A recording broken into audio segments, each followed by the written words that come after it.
question is, when and how did you decide to become a psychologist? It was not till my early 40s because my background was family law and I didn't like the conflict that was involved in it. I was running a legal firm and it was just negative. I was helping people, but I wanted to do more. So I actually decided to go back to uni with my oldest son.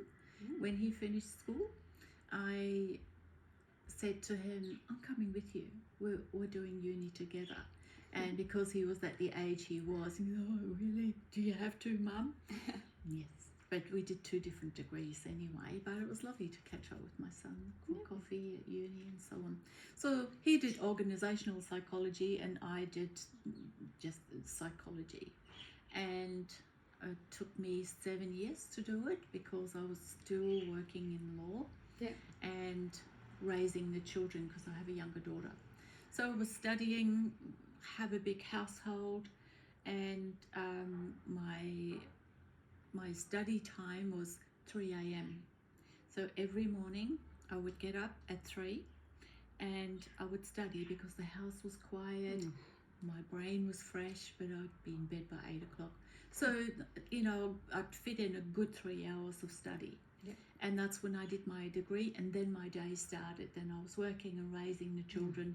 So, yes, but it was so rewarding. It was a lot of fun. I liked it, so I didn't mind. Perfect. Interesting, doing the same thing with your son at university.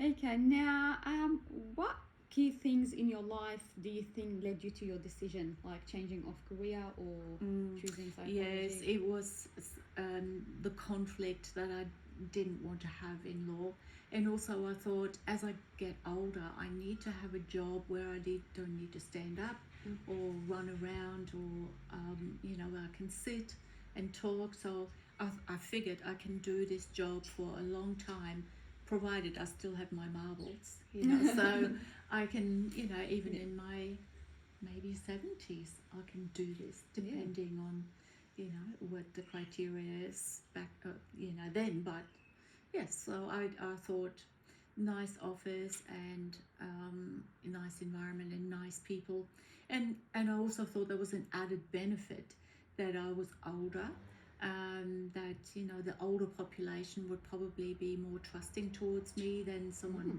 who would just come fresh out of uni, some of those younger people. So, and I've noticed that over the years that people say, oh, it's great to talk to someone who's a mother, potentially a grandmother, or someone who has more experience, even though the experience I started in my 40s, I'm not that much, but still it's life experience.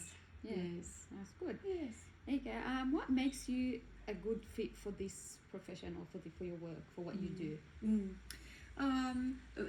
Yes, probably that, because I am older, people might trust me a little bit more with their problems. If they're around about the same age, they don't really want to tell a younger person about an older person's problem. That's what I noticed, because they might feel embarrassed, and some younger people would just shake their head and they wouldn't know, because sometimes you have to walk in the person's shoes to understand what they are going through. Exactly, you have to have that empathy, to understand what their feelings. Yes. Your coffee's gonna get cold. Oh, I'll have my coffee. Thank you. It's all right. Now, this is a question that has like about 2 or 3 sub questions. So, what is important to you about this work, like in terms of like values, skills, abilities, interests? What's important to me? As a yes, it all comes down to that job satisfaction with helping people. So my values are, I want to make sure that the next generation grows up with the best possible help if they don't get it from their parents or their home or school or so on. They come to therapists with problems that they don't go to with their parents, also. And being able to help them even raising their children, you know, doing parenting sort of. So that's a value that I'd like to bring out into the community and say, right, you know, if you need to talk to someone and you don't want to talk to your parents, you don't want to talk to your friends,